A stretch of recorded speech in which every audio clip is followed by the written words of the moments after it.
واتبعوا ما تتلو الشياطين على ملك سليمان وما كفر سليمان ولكن الشياطين كفروا يعلمون الناس السحر وما أنزل على الملكين ببابل هاروت وماروت وما يعلمان من أحد حتى يقولا إنما نحن فتنة فلا تكفر فيتعلمون منهما ما يفرقون به بين المرء وزوجه وما هم بضارين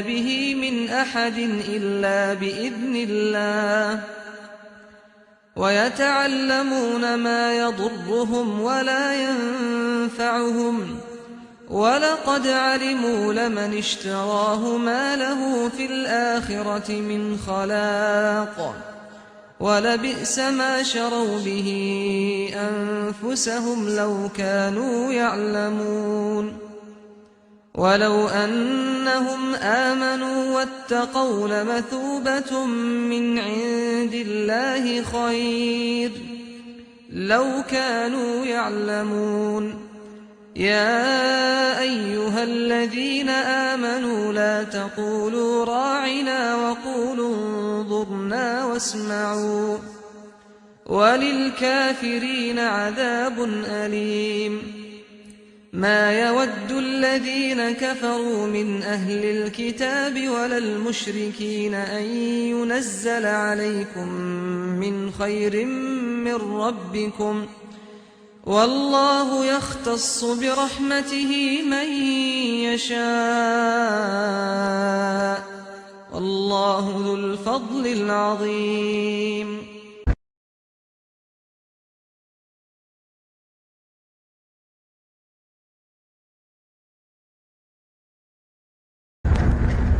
The orchestrators of the war were by no means strangers to controlling major world events. In fact, they have done so for centuries. From the shadows, they have engineered every major war, revolution, and recession. They control everything you read, everything you hear, and everything you see. They have managed to indoctrinate an entire populace to their way of thinking and have infiltrated key positions in places of authority. And it is from the shadows that they have created a new political order, a new economic order, and more sinister, a new religious order. Their ultimate aim is total global domination, and they will stop at nothing to reach their goal, the goal that was outlined in a speech given by former President of the United States, George Bush. What is at stake is more than one small country. It is a big idea, a new world order.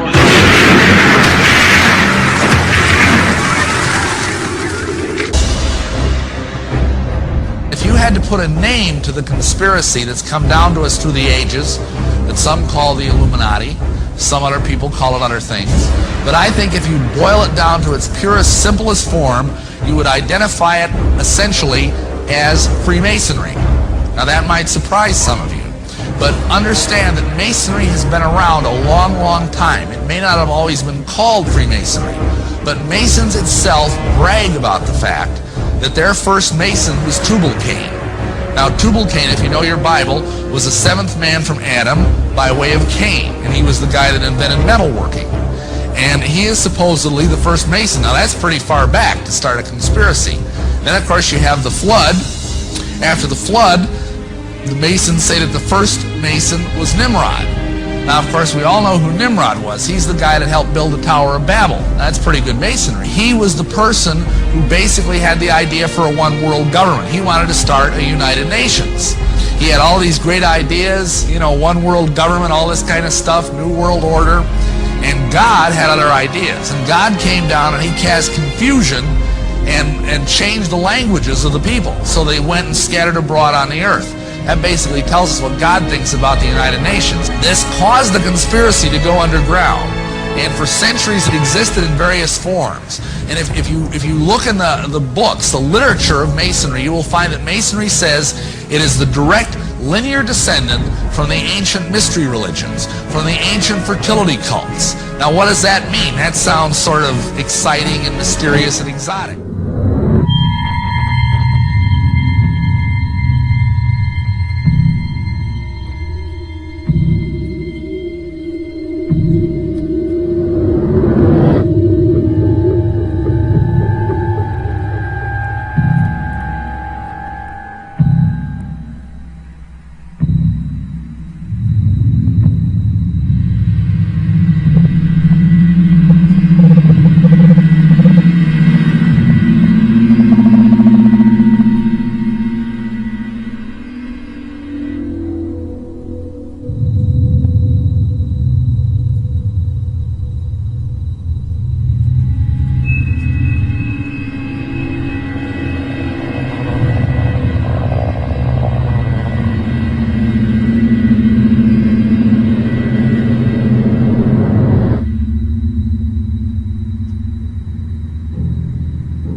11th century Europe was ruled by the Church, which held a firm grip on the hearts and minds of the people. This power enabled Pope Urban II to wage war on the Muslim Caliphate and crusade in what he called a War of the Cross, to recapture the land of Jerusalem. It had been under Muslim rule since the year 637, but in 1099 this rule was brought to a bloody and sudden end. In the name of the cross, women were raped and murdered. Children were put to the sword, and it is said that blood ran in the streets knee-high to the horses. Out of this land of bloodshed and terror, a group of men arose. Men that would stop at nothing to get what they wanted, no matter what the cost. 20 years after Jerusalem was taken, the Dome of the Rock was seized by a group of warrior monks calling themselves the Knights of the Temple of Solomon, or more simply, the Knights Templars.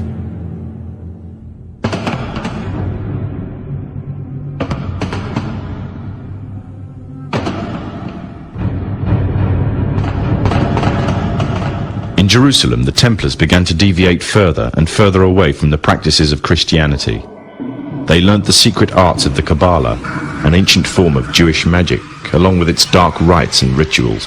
The Jews had learnt the arts from the pagans of ancient Egypt during the times of enslavement to the Pharaoh, and developed them into Babylon at the time of Nebuchadnezzar. In 1307, King Philippe of France arrested them for charges of denial of Christ, homosexuality, and idol worship, as well as magic. In 1314, Pope Clement V declared all Templars as heretics to Christianity, ordering all their properties to be seized. Their leader, Jacques de Molay, was captured and burnt to the stake.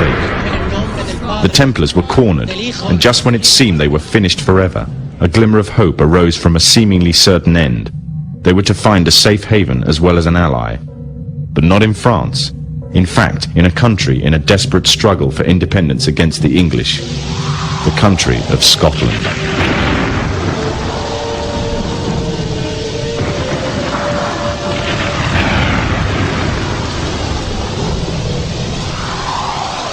For some, Scotland's hope of independence had died with the death of William Wallace. However, to the King of Scotland, Robert the Bruce, the arrival of the Templars gave him a new secret weapon. Their experience, gained over 200 years of fighting the mighty armies of Islam, had made them expert in combat and warfare, and more than a match for any army brought before them.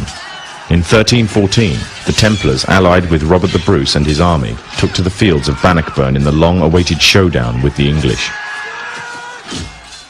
Robert the Bruce's foresight paid off. The 25,000-strong English army suffered a humiliating defeat at the hands of only 6,500 men. The dream of an independent Scotland had finally been achieved. The Templars had brought themselves back from the brink of destruction, and never again would they allow themselves to be destroyed.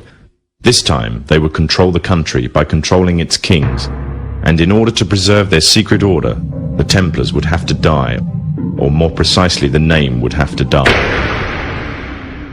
The Templars, who had escaped Europe, were finally laid to rest in Roslin Chapel, Scotland, which stands to this day as sign of their presence in Britain.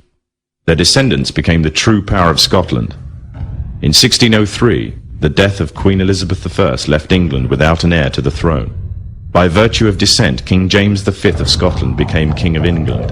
In doing so, Scotland and England joined to form a new kingdom, and the power that the Templars held over Scotland spread to give them a firm grip on the whole of Great Britain.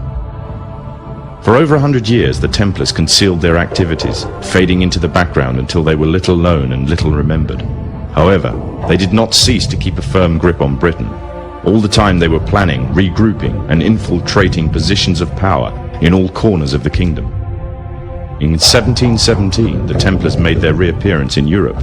They had grown in both number and strength, and were now ready to coin a new identity, free from their reputation of the past, and given credibility by none other than the monarchy and aristocracy of England.